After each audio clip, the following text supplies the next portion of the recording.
This is the Sixth Man Show, an Orlando Magic podcast, with your hosts, Kevin Tucker and Jonathan Osborne, covering all things Magic basketball. By fans, for fans. Go Magic!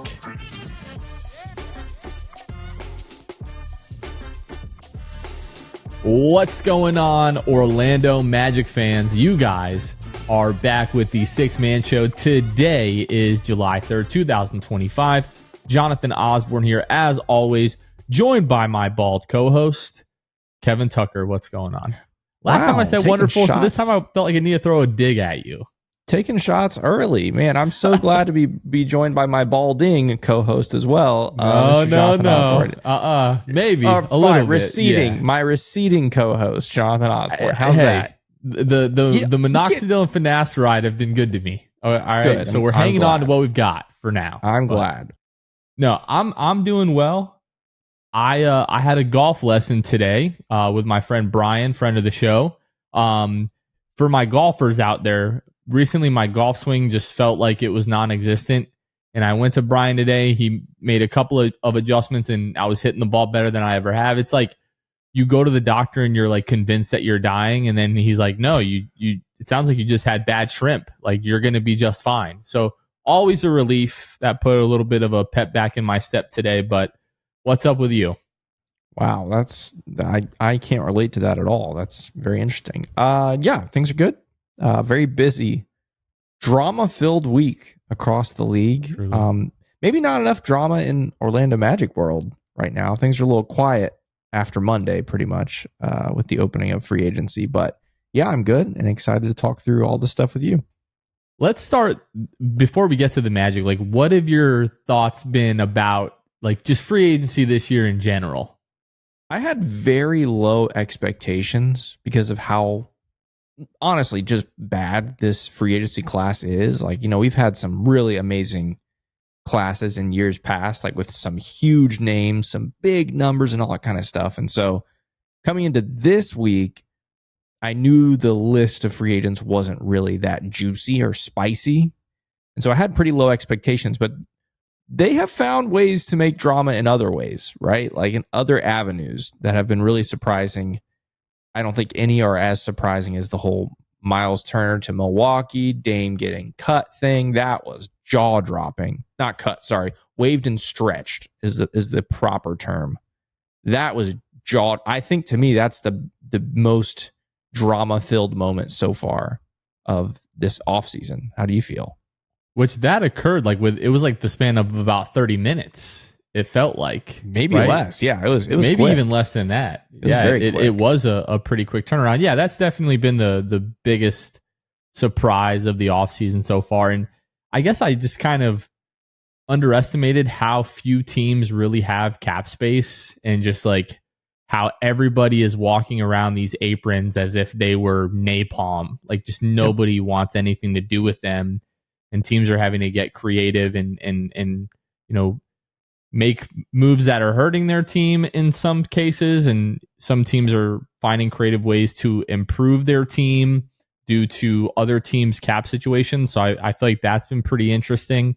But it just, I don't know, man. I keep feeling like this as you start to get a little bit older, the things in life that you thought were just so awesome and exciting, like they seem less exciting. And I don't know if this is one of those things where I'm just remembering like free agency as it once was, as you know, through the lens of nostalgia, or if, I mean, part of it is due to the not so stellar free agency class, but also like this collective bargaining agreement is really like handcuffing a lot of teams. You no longer can say like, well, we're just going to find a way to bring this guy in and we're going to pay the tax and we're going to pay the penalty no matter what it is, because now there are real like ramifications for using part of your mid-level exception, you know, if you're over the tax and into the first apron, you know, as the Magic are learning. So we're going to talk all about that. We're going to talk about what the Magic have done, what we're hoping still gets done and is not done yet.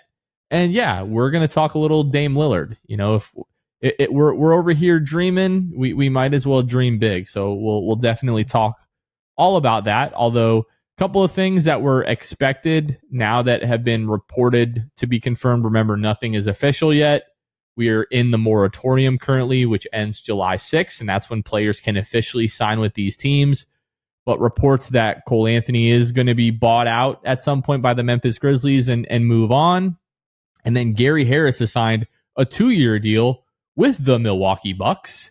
And I can't lie, when I saw Gary Harris's name come up and I saw the picture of him in a Magic jersey, my heart stopped for a split second, thinking that, maybe he was coming back.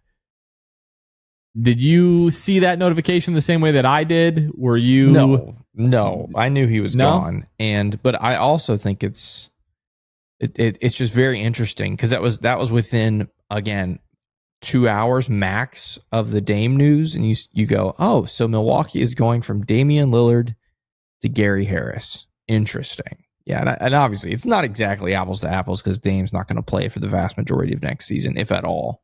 But conceptually, moving from Dame to Gary Harris is just quite the move. But again, we've said it many times on the show. I wish Gary nothing but the best. Hope he does well. Hope he has a nice career. Nice guy, great guy.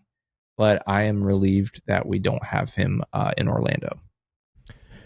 Before we get to the moves that the Magic have made, it does feel like the league is still kind of waiting on something. I don't really know what that something is. Usually most years we know what the something is. Either there is a really big free agent out there, or there's a big name player who is like requested and demanded a trade. Nothing like that is really public yet.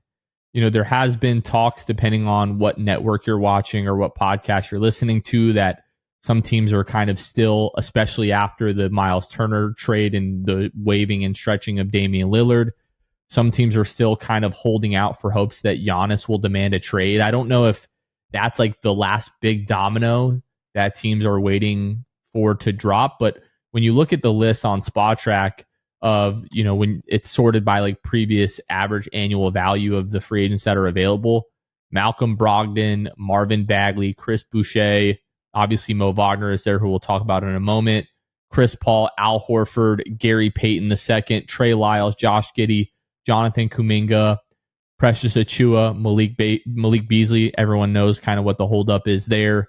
Amir Coffey, Russell Westbrook. Like, these are guys who I would guarantee are going to be on NBA rosters this year.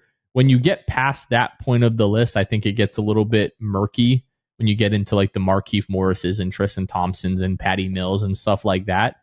But it does feel like the league is kind of waiting for something to kind of finish out the rest of free agency. Like, kind of feels like we had that initial rush, like that boom, boom, boom, where there's deals, and then there's been such a lull, and there's still just too many guys who are free agents for us to not eventually get that kind of next wave where we'll see a lot of trade or a lot of moves happen really quickly. What has your feeling been in regards to that?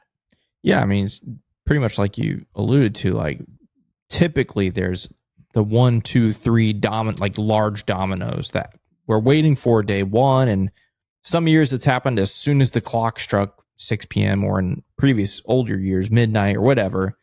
The first big domino falls and then everything happens right after that. Or sometimes it's taken a while. Sometimes it's been later, 12 hours, 24 hours later. And then the deals fall in line after that. And so because this free agency class isn't like that, everything's just so different. Like, the combination of that, like you said, plus the teams having to walk on eggshells with all the cap situations and stuff. It's just so different. This is very much like uncharted territory, I think, for the league and for front offices and for even fans. And so I don't really know. It's kind of interesting because in some way, like, this stuff typically happens in the first, week, maybe 2 weeks, but there's no deadline for this stuff. Like, in theory, this offseason could stretch even further than we've ever seen before. Like, there's no deadline to when free agency has to be done, right? Players can be signed at any point over the coming months. And so I don't think it'll be crazy and drag out until September, although some players will sign in September, but it's just uncharted territory, and it just feels like something is dragging on a little bit longer than normal. But I would expect, like, by this weekend, the holiday weekend going into Monday, you got to think that, the vast majority of some of this stuff will be ironed out by then. Yeah, that's what I'm thinking as well. And the Magic are waiting themselves for something, and I guess that's where we'll take this conversation next, before they finish up with their moves and their offseason. But I think it was about an hour and 40 minutes, maybe almost 2 hours into free agency when we got the notification from Shams that the Magic have reportedly landed Tyus Jones for $7 million, a guy who we've been talking about on this podcast for like the better part of the last, year and a half, maybe close to 2 years now. $7 million, which was interesting because as we had talked about, the Magic really couldn't make a move over $5.7 million without then becoming hard capped at the first apron. So my immediate reaction to that was awesome. Magic got a real point guard on their roster. Got a guy, shot right around 40% for, most of his career, has led the league in assist to turnover ratio. I think 5 out of the last 6 seasons in the league. Apart from being like this defensive stalwart, that's definitely the weakest part of his game, but everything else checks a lot of boxes for the Magic and is a really good fit. But because of the number, my mind immediately went to, all right, well, the Magic are now going to have to make a trade to shed salary if they are to bring back Moe Wagner and Caleb Houston. Kev, your thoughts on the Tyus Jones signing? It's a name we've been floating around for, over a year now at this point. But finally, right, we'll take it. I mean, the guy who's one of the best in the league when it comes to assist to turnover ratio, takes care of the ball, is able to find others, and obviously knock down the three. It's been something that's been long overdue. When it comes to like the construction and the roster makeups, having a guy who is just a facilitator first at point guard, and who can also knock down open shots when, Paolo, Franz, or now Desmond Bane gets a lot of attention. So it's great, right? It's amazing. It also sets up some very good problems that I think the Magic coaching staff now faces when it comes to guard rotation and minutes and those kinds of things. And obviously we can take some time to talk about that. But all in all, I'm just elated. Like it's a great move. The defense, it's no secret. He's a defensive liability, but it's been many, many years since he's played on a very good defensive team, especially last year. That Phoenix team was not great, but you'd like to think that the defensive strength of the Magic will kind of mask some of the deficiencies that Tyus Jones has on that area, on that end of the floor. So, yeah, I'm totally pumped, totally psyched. I think it's a great move and very good, especially for the second unit. Tyus Jones just turned 29 in May. Last season, he played in 81 games. So a guy who's been relatively durable for, the 10 years that he's been in the league. Last year, again, 81 games, 10.2 points per game, 5.3 assists, 1.1 turnovers. 1.1 turnovers being his career high, and only the second time in his career that he's averaged one or more turnovers. Just under a steal per game, shot 44.8% from the floor last year and 41.4% from behind the arc. So you basically laid out his game perfectly there. I do want to talk just a little bit about the rotation. I don't think the fit really is a question, but the rotation is. Shifting into this win now mode, and the fact that the Magic really have 4 incredibly solid starters, right? Like you have 3 guys who are like, all-star or borderline all-star caliber in Paolo, Franz, and Desmond Bane. And you have Jalen Suggs who, like in the right situation where he's the starter on a really good team and he's, shooting the ball well and is in the conversation for like all defense. I do think he could make an all-star team. Like if you look at, what was it, like was it the 2015 or 2014 Hawks where they were, setting the world on fire, and like everyone in that starting lineup, I believe, except Damari Carroll, was an all-star. Like that was Kyle Korver and Jeff Teague. That was the year those guys were all-stars. Like in that type of context, I think Jalen could be an all-star. But when you think about the rotation, the Magic will probably, for the most part, have at least 2 of those 4 guys on the floor at any given point. And all 4 of those guys are guys that you can trust to throw the ball to help facilitate the offense, create for themselves, create for others. So when we start talking about really the bench unit and like Tyus and how he may be able to fit next to AB and what this means for AB, we also have to remember that for the most part, like their minutes are going to be coming alongside of, 1 to 2 starters at least for the most part. But I do think it creates an interesting dynamic. I think another thing that's important for fans to realize is that this essentially is probably a 1-year rental for Tyus Jones, right? Like he thought a couple of years ago that he was in line for a pretty significant raise. That really didn't come to fruition in the market. So he took kind of a prove it deal with the Suns, and because he, I guess in his context, had a little bit of a down year and, wasn't quite as efficient. The Suns weren't really all that good. I don't want to say it backfired, but it didn't exactly work out the way that he probably wanted it to. So this is kind of like another 1-year prove it deal for him. And if he has a good year, then he may be in line to get the pay raise that he's looking for elsewhere. And if he is looking for a pay raise, the Magic are not going to be the team to give it to him because they will not be able to give it to him given the salary cap and given the fact that Paolo's extension is going to go into place and all that kind of stuff next offseason. So this really is like a 1-year rental. I already see some fans talking about like, well, what does this mean for AB? I tend to believe that the Magic are probably still fairly to heavily invested in AB's future and his development here because of the fact that it seems at least, they did keep him out of trade conversations, which is why you had to give up eventually 4 first-round picks in a swap for Desmond Bane.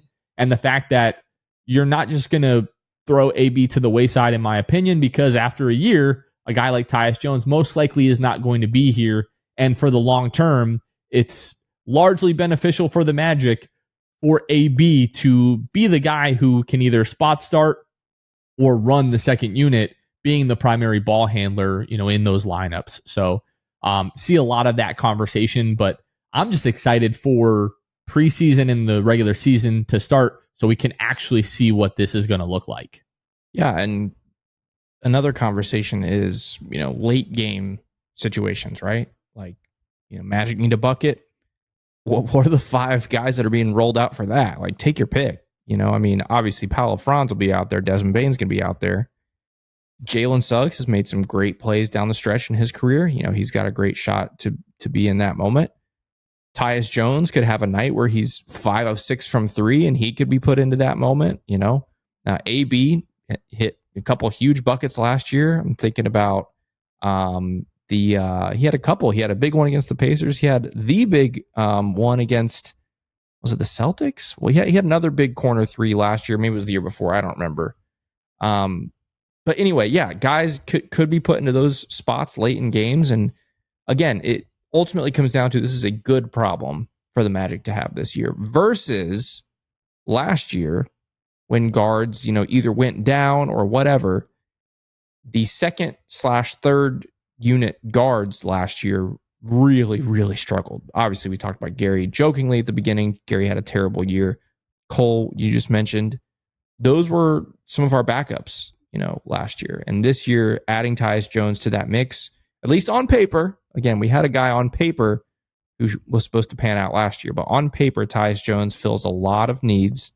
And I think hopefully, not just from like the knockdown shooter standpoint, but because his game is so assist driven and like looking to get other guys involved, is a guy that I hope and think will elevate the guys that are around him. So I think it's great. I think it's huge, and definitely excited to see how it turns out. This episode of the Six Man Show is brought to you by Jam Hot Chicken. Jam Hot Chicken, they're bringing jams, culture, and hot chicken to the heart of Winter Park. They make some amazing chicken, and they're also die-hard Orlando Magic fans, which is why you should go check them out at 400 West New England Avenue, Suite 13 in Hannibal Square. Again, they're in beautiful Winter Park, where you can follow them at Jam Hot Chicken on all social media and visit their website, jamhotchickenfl.com, where you can see their menu and check out all things Jam Hot. Again, they love the Orlando Magic fan community because they're diehard Orlando Magic fans themselves, longtime Magic fans. What I love is when you go there, you can kind of peek through the windows and see some of the Orlando Magic like memorabilia that they have inside in like the kitchen area, and some of the artwork on the outside. You can find a little Magic star or T-Mac or Penny, all that kind of stuff. It's really cool. Again, go check them out at Winter Park. Enjoy the good food and let them know that the Six Man Show sent you. This episode is also brought to you by Bill Fulton, Jonathan Borges, Teddy Sylvia, Matt Kilcanny, and Daniel Flores. These are some of our Hall of Fame and elite tier patrons. They went to patreon.com/the Six Man Show, where for as little as $2 a month, you can help support the show. $5, $10, etc. You can also get benefits like access to our Discord channel, access to our monthly Zoom meetings that we have, just to give our listeners like a little bit of a peek behind the curtain at some of the things that we are working on. And you also get entries into our giveaway. So if you like what we're doing here, you want to help support, you can head on over to patreon.com/the Six Man Show. We also shout out brand new patrons whenever we have them. So once again, a big thank you to our patrons. And let's get back to the episode. I'm just sitting here thinking about what shot that was from AB, because it was near the Magic bench from that corner. You know, it hits the three, hits the little, cell phone celly on the way back. Right. It wasn't I don't think it was the Celtics. I think Tristan was had the only like game winner that we had. Right. As soon as I said it, I remember it was Tristan. I know exactly what you're talking about. I don't know why my mind is so hung up on that. But yeah. I think it's going to be super interesting. I would expect, assuming health, the closing lineup is going to be the starting lineup, just, given the guys that you have out there. But yeah, like could AB spot start? Could Tyus spot start? In the case that, Jalen misses time, which, probably pencil him in to miss some time. Hopefully it's not too much. But overall, I really love the Tyus signing, especially when you see like a guy like Dennis Schroeder, I think got 3 years, $45 million from Sacramento. Yeah. Now, is Dennis Schroeder better? Yes. Is he $8 million a year better than Tyus Jones? I don't really believe so. But the biggest, or maybe not the biggest, but a big impact that this reported signing has is the fact that if the Magic are going to give Moe Wagner a fair contract, in my opinion, they're going to have to create some cap space at this point, because now they are hard capped at the first apron. The first apron being $945,000. And some math done by our friend 0123 on Twitter. Right now, it looks like if they were to waive and stretch Jett Howard in the way that Dame Lillard was waived and stretched, the Magic would have about $10.5 million left, that if they're looking to allocate to Moe Wagner and to Caleb Houston, they would be able to do that. Tim Reynolds of the AP and Jason Beattie of the Orlando Sentinel both have kind of teased that they expect the Magic to bring Moe Wagner back. I don't really know what they know, but I trust both of those guys. So, and we haven't seen any type of rumors that this team is, the Magic are struggling to find a deal with Moe Wagner, so this team is interested in trying to see if they can pull him away. Like, we haven't seen any of that. Moe Wagner's name just has not been mentioned at all in these free agency discussions. So I think it's probably safe to assume that he comes back. But what it feels like to me is that the Magic are still trying to find the best way to do that. Waiving and stretching Jett Howard does work. Basically, I believe the way that waiving and stretching works is that you take the remaining years on the contract, you double them, and then you add one. So because Jett has 1 year remaining on his deal, you double that, add one. So it would be I think, $6 million that he's owed. And then you would, waive and stretch that over basically the next 3 seasons. So that would help give you a little bit of cap relief there. But where my mind goes to is if there's some type of trade that the Magic can make to dump more salary than that. Like if the Magic can make a trade, Jett Howard into like another team's trade exception, like the Washington Wizards right now have a $5.3 million trade exception. And I believe Jett Howard's contract is actually $5.5 million, but they're allowed to bring in $250,000 more. So it like just barely fits into that exception. I think that exception expires in February for them. And there's a list of some other teams who have trade exceptions that I guess could technically fit Jett's deal, but it's like, who is really in the mood to do a favor for the Magic at this point? And what else would you have to give up? Like Portland has a $6.8 million trade exception. are they a team? They already have so much young guys. Do they want to add another guy in Jet Howard? And then could you trade Goga Batadze into a trade exception? And like looking at a team, like Portland, I don't think that trade exception is big enough, but then you they have Donovan Clingan and they have, Hanson Young and like all this kind of stuff. So it gets really tricky, but that's really where the Magic are at this point. Like they have to make a trade to try to shed some salary to be able to bring Mo back, but also like then to have money to fill out the rest of the roster. I believe if you get Mo with Tyus, you're only at 14, so you'd be going the rest of the season without a roster spot at that point.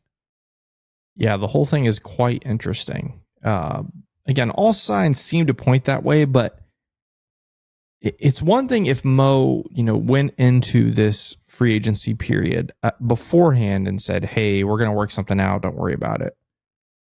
But it makes me wonder if, and I'm not accusing anybody of anything. I'm just telling you, if I was in Mo's seat and they declined my $11 million team option and I said, it's fine. I know you guys are stuck in a tough spot, but I really want to come back. Let's try to make a deal work.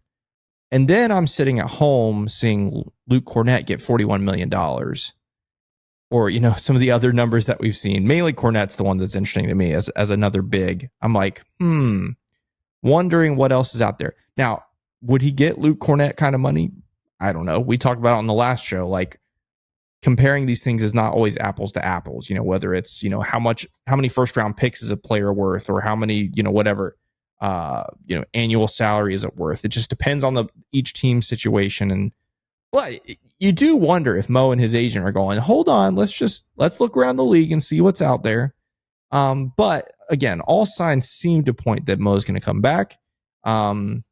But we'll see. It's going to take a little bit of creativity. There's a lot of things that are seemingly obvious for us Magic fans about how the Magic could go about creating that room for Mo.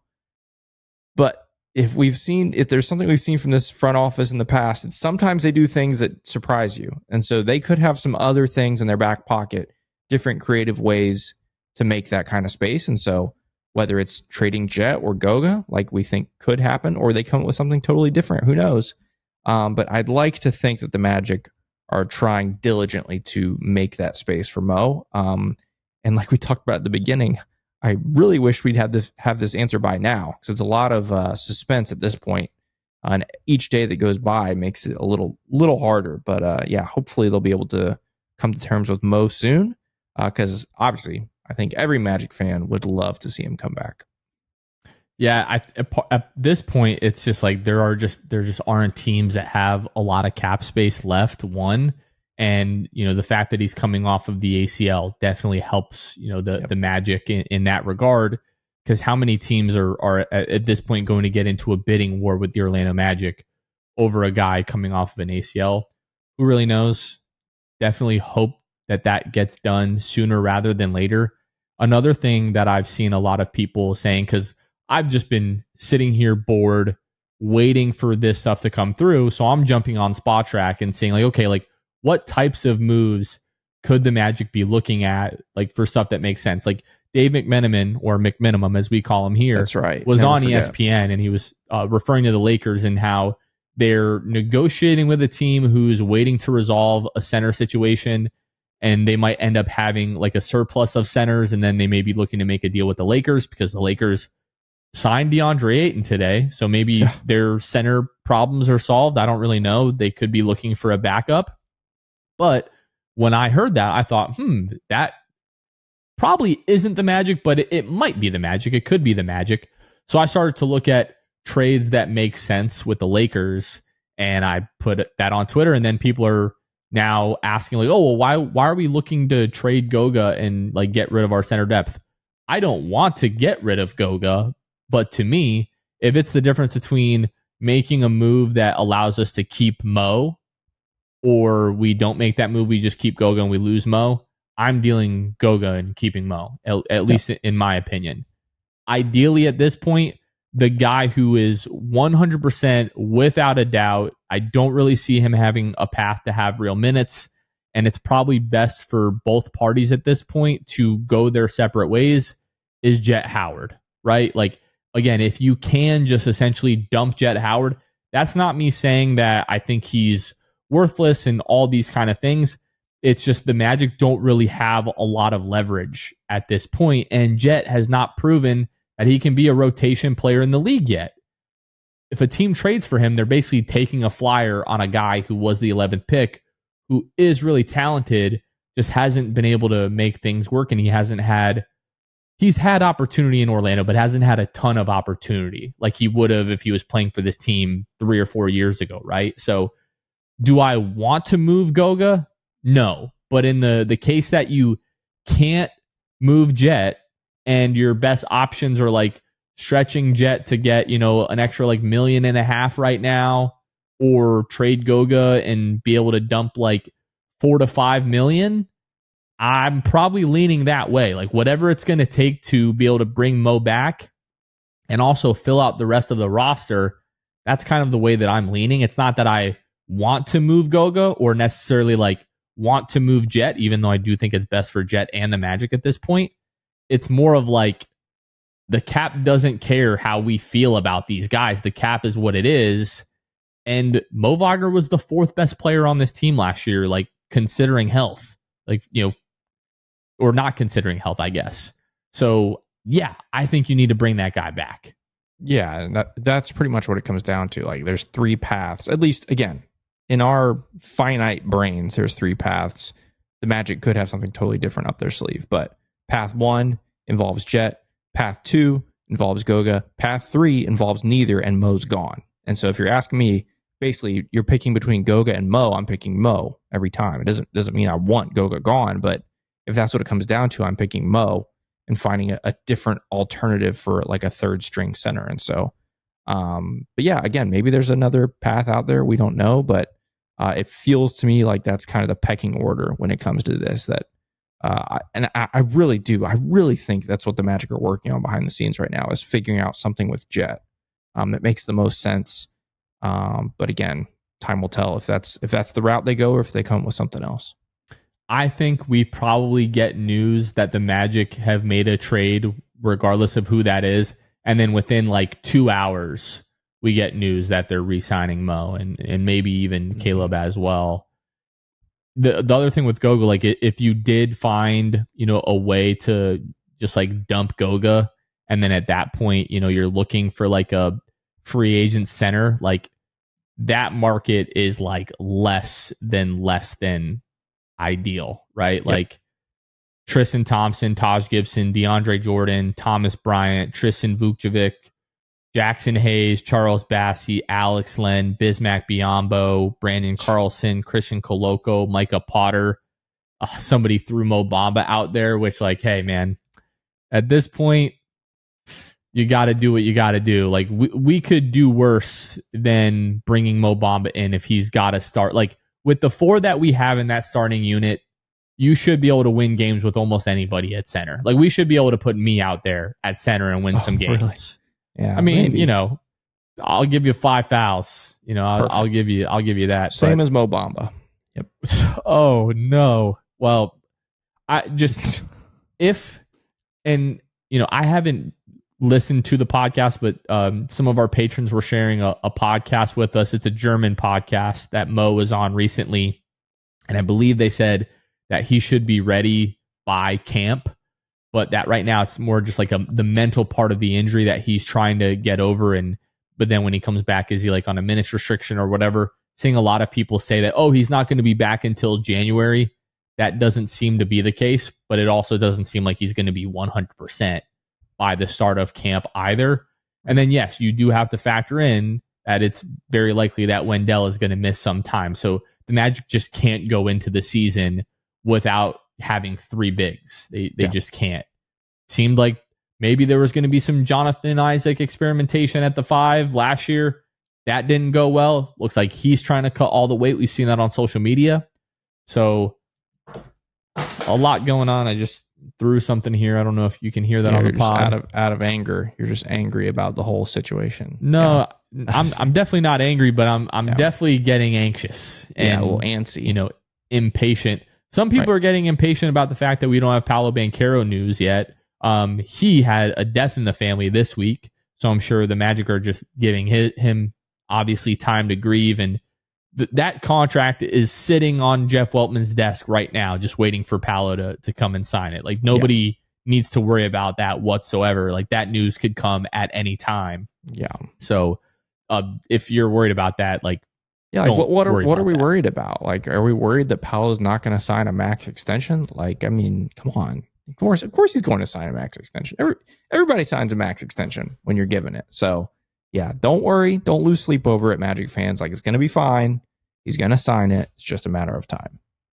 There's an alternate universe where, like, at the beginning of the offseason, Paolo is like, no, unless you, like, do this, this, and this, I'm not re-signing. And, like, all of those things the Magic have already done. Like, they went out and they got Desmond Bane. They went out and obviously they've got Tyus Jones. Like, they've made the types of moves that if somebody wasn't thrilled with their situation, the Magic have greatly improved, like, the basketball situation. So there's literally nothing to worry about. Or maybe it's, like a Thanos thing. Like, he's collecting all the different stones. Like, if you do this stone, but the last stone is re-signing Moe Wagner. And so once Mo is re-signed, then Paolo goes pen to paper, and then we go. Then he snaps, and then we just take over the league. That's just what pen to paper. We may have to make that a Penda thing this year. Penda. You like that? Pen to paper. Yeah. Okay. The first thing when he got drafted, the first thing that came to mind was the designer song, Penda, Mm-hmm. And then someone else said something in one of our chats, and I said, well, it depend on this, all kind of Penda puns that can be made there. Anyways, we'll stop that. Yep. Okay. Let's see. We've been talking here now 35-ish minutes. Do we want to talk about Dame Lillard? Yeah, we have to. So, yeah, Miles Turner to the Bucks, which it just seems like Indiana didn't want to pay him, which feels bad for a guy who has been on the trade block, I think, longer than any player that I can ever remember. It seems like for the last 6 years, they have been trying to trade Miles Turner. They get to Game 7 of the NBA Finals. He's the longest tenured Pacer, been there, I believe, 10 years. And they didn't want to pay him for, I guess I kind of understand it, but also kind of don't. Like, if I'm a Pacers fan, this is up there with the worst weeks of my life. Nope. Incorrect. You don't think so? I know. You're going to say Malice at the Palace? No, I know Pacers fans didn't want to bring him back. It was very split. Like, one of my best friends died. For those that don't know, I lived in Indianapolis for 4 years. That's for Jonathan. One of my dear friends, die-hard Pacers fan, in the finals, says, glad this is the last series we'll have with Miles. He said that during the OKC series. That's tough, so, man. It's very split. Like, there's some loyalty there, obviously, but at the same time, he 10 years for your team. Disappears, tough, bro. I know. In that final series, he was terrible, and so part of it is, I think they know this season's a lost cause, and so they're not really worried about it, But we just got a notification, Jonathan. Shams Charania reporting that Dallas Mavericks player development coach God Shammgod to the Orlando Magic. Let's go! Wow, it's officially official. That's awesome. How about that? That'll derail a conversation. Wow. Okay. All right, forget about Miles Turner. Forget about Dame Lillard. I want to talk Dame in a second, but for now, let's talk about Shammgod. Wait. It's 8:51 Eastern time. Shams literally just tweeted that out 19 seconds ago. This is big, but not for the reason that I see people talking about. I don't think God Shammgod is going to come in and revolutionize the offense, but for guys like Jalen Suggs, Anthony Black, Jace Richardson, guys who need further player development, specifically in regards to their handle, I do think this is a big deal because that is literally God Shammgod's job. Yeah, look, I'm not going to pretend like I know everything there is to know about him. Obviously I know he's had quite the career. He's got a move named after him, for goodness sake. Like, I mean, come on, that has to count for something. But we've been dying for some changes. I don't know about changes, but some adjustments to some of the coaching staff. Obviously, offense is the first thing that comes to mind that Magic fans really want addressed coaching wise. But someone like this, my thing is, it can't hurt. It can only at least maybe I'm wrong. It can only help, right? A guy that's got a proven track record, a guy who Mosley knows and worked with in Dallas. So, it's not just some random Joe. It's a guy Mosley trusts, and he's bringing him in.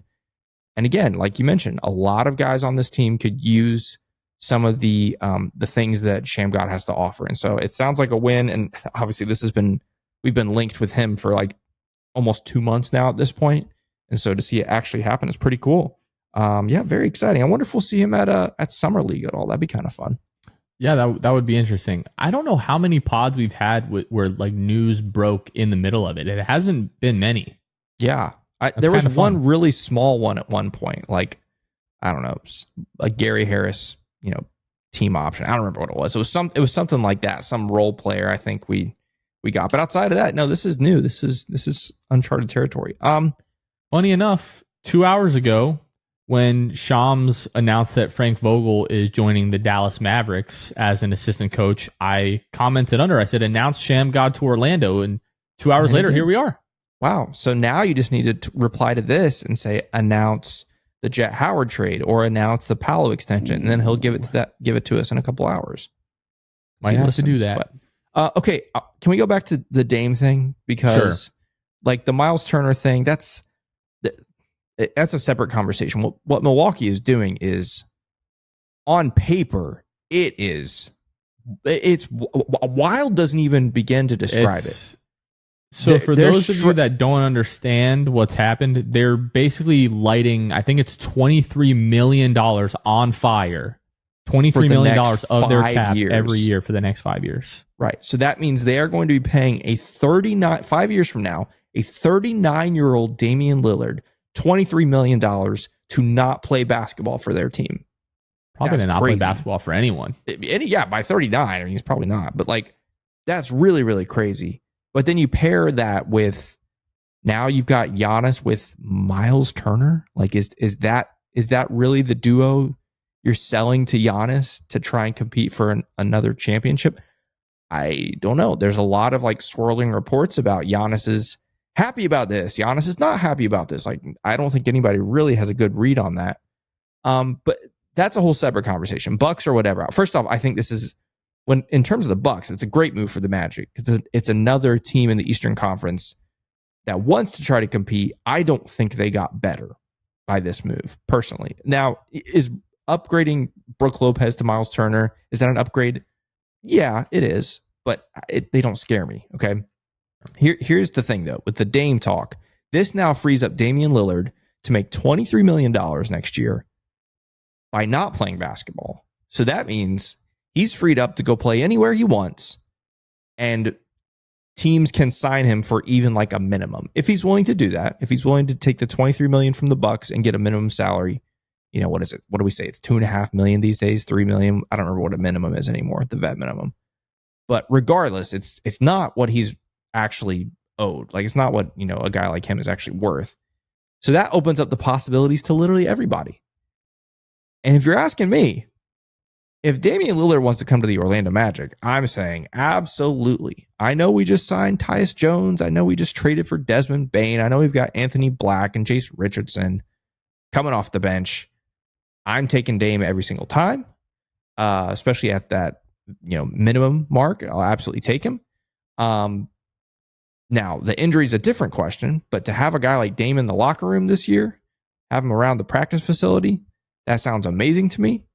And then all of a sudden, Dame gets healthy in, March, April-ish, and he comes back and is, I don't know if he'd come off the bench for you, but that'd be worth a conversation. Now, do I think it's going to happen? No, I cannot imagine Damian Lillard coming to the Orlando Magic. I would guess he's going to go back to the Western Conference, but we'll see. I already know your answer because I saw your tweet, but tell me how you're feeling about Dame.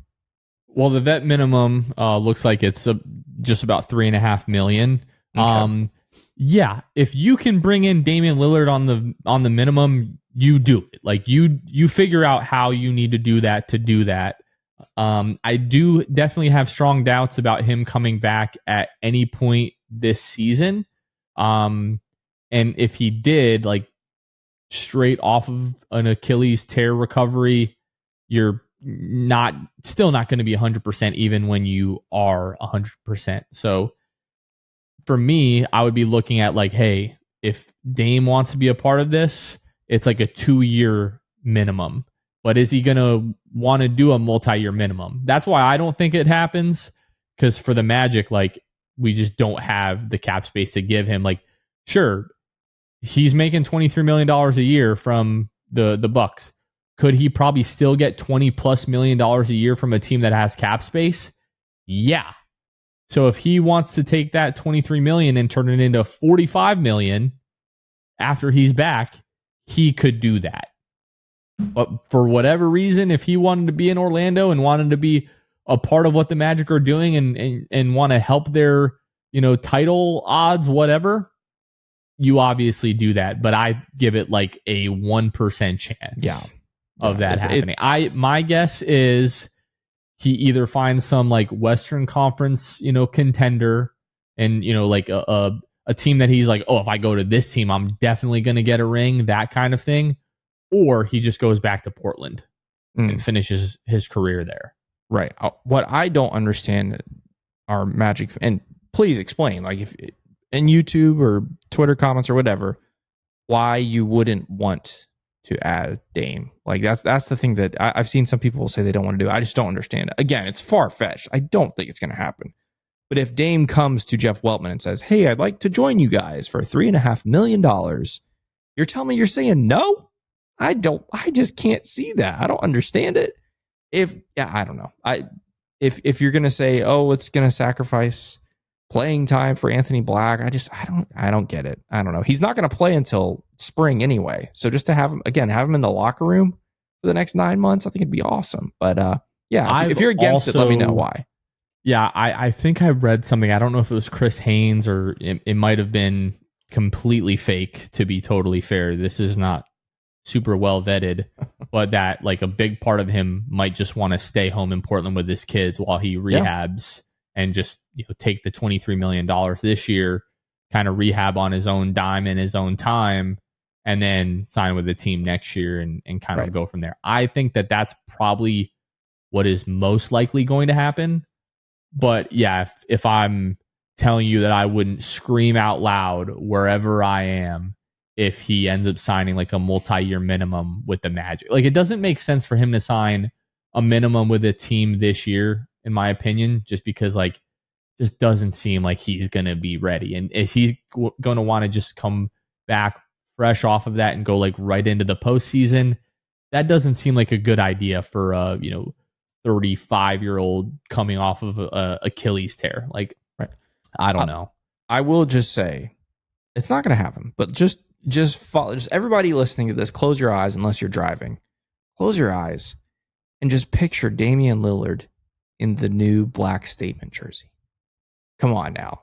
That looks nice. Nice. Does Anthony Black give up number 0?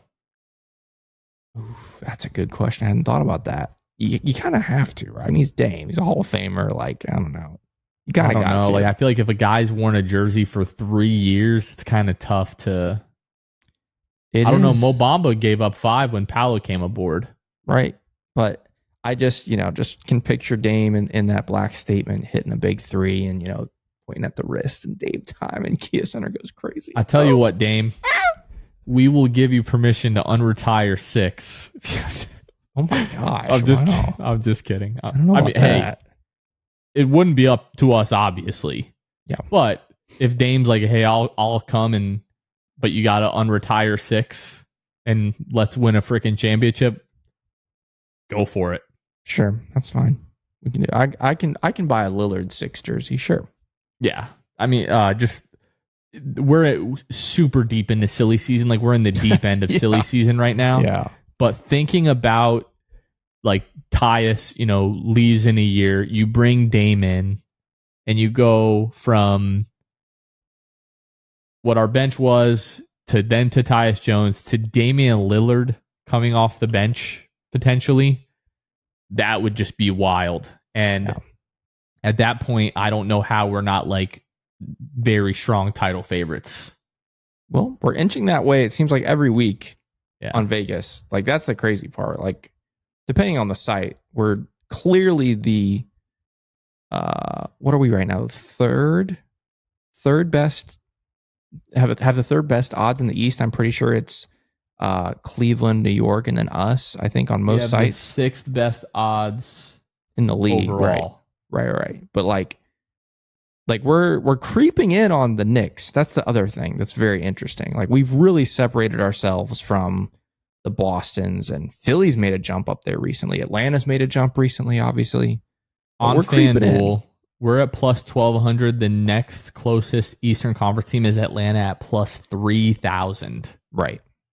That's so for the title. That's for the championship. As likely to win the title. Right. Yeah. Wild stuff. But wild times that we're living in. I'm injecting it in my veins right now. It's great. Yeah.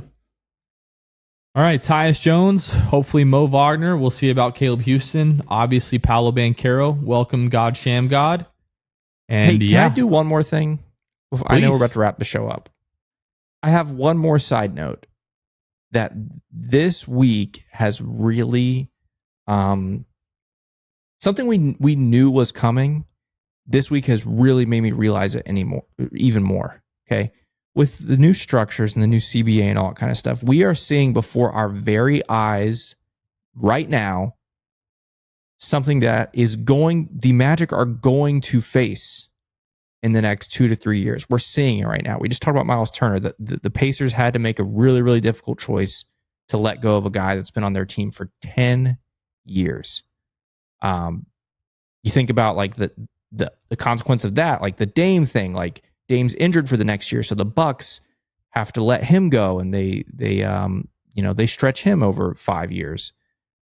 These teams are being forced to make some really, really crazy difficult decisions just to make it work. And it's really starting to set in with me that like in the next Come on. 1 to 2 to I'm just trying to mentally help all Magic fans mentally prepare. In the next 1 to 2 to 3 years, the Orlando Magic are going to have to part ways with players that we really love. And that's not going to be easy. Now, hopefully, things are in a different spot and we're, still championship contenders in the next 1, 2, and 3 years and all that stuff. But it's just made me realize like that's just the reality of the league right now. And it's just a matter of time till the Magic are in that same spot. And we just got to be, at least me, I need to be emotionally ready for that. And so I'm just preparing. What a down way to end the pod. Thanks a lot. Well, it's not the end because I want to hear what you think. That's irrefutable. That's what's going to happen. The crazy thing to me is just like the salary shrink that we're seeing. Like, I'm going to try to go through Spa Track as quickly as I can here, but back to like what summer was that? The 2016 summer, if I'm remembering correctly, like the year that like Bismack Biyombo got a bag, Evan Fournier got a bag. Like, yeah, Evan Fournier and Bismack Biyombo both got $17 million a year that offseason. Jeff Green was making $15 million a year. And now players of that caliber are signing for like $11, $12 million a year. And that was 9 years ago. And the cap has gone up like $50 million since then. Yeah. So part of it is just what has happened with like the max and like the super max contracts, which like everybody wants to make fun of like CJ McCollum and all that kind of stuff. But like, does Shai Gilgeous-Alexander need to be making $70 million a year while Tyus Jones is making $7 million a year? Crazy. Like, to me, like, yeah, the best players in the world, need to be paid, but like the best players in the world are the guys that are getting the, $10 million a year from 5 different companies for endorsements and things like that. So that to me is like really the interesting thing.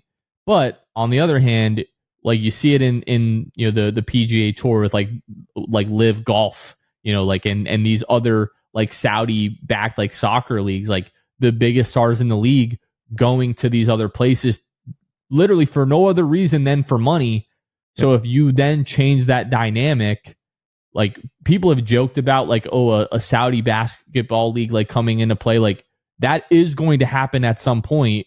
And if you don't give the best guys in the world the most money, there are going to be guys that leave. Like, I'll guarantee within the next 15 years, we probably see like a top 20 guy in the league leave to go play in another league somewhere just strictly because they're going to pay him $150 million a year. Right. Like, that is going to happen, but it's just, this is the reality of the NBA and all the cap and all that kind of stuff. So I don't envy Adam Silver. Yeah. But that's why there's an emphasis on things like next season, right? Like, that's kind of why the pendulum has swung so far for the Magic, right? We get Paolo one more year at $15 million or whatever he is, this coming season. We got a chance to go for it. I don't know if you've heard, Jonathan, but they say the East is wide open. And so we hear that a time or two. Yeah. And so that's why the Magic are trying to go for it. That's why some other teams are trying to go for it. But yeah, after that, it's going to be very interesting and we'll see. But in the meantime, let's just go win some basketball games this year and see what can happen. And the United States men's soccer team is heading to the Gold Cup final. Let's freaking go. That's right. We'll see how that goes too. That'll be interesting. Who they play in the final? Do we know yet? We'll find out later. It's probably going to be Mexico, of course, but we'll see. Looking forward to that. Okay, let's wrap this one up. For Kevin Tucker, this has been Jonathan Osborne. You all have been listening to the Sixth Man Show, and we will catch you guys next time. See ya. Thanks for listening to the Sixth Man Show. Be sure to subscribe on iTunes and Spotify to get new episodes downloaded directly to your phone. If you enjoyed the show, please take a minute to give us a 5-star rating and a review. It helps out the show a lot. Follow us on Twitter, Instagram, and Facebook at Sixth Man Show. We'll catch you guys next time. Go Magic!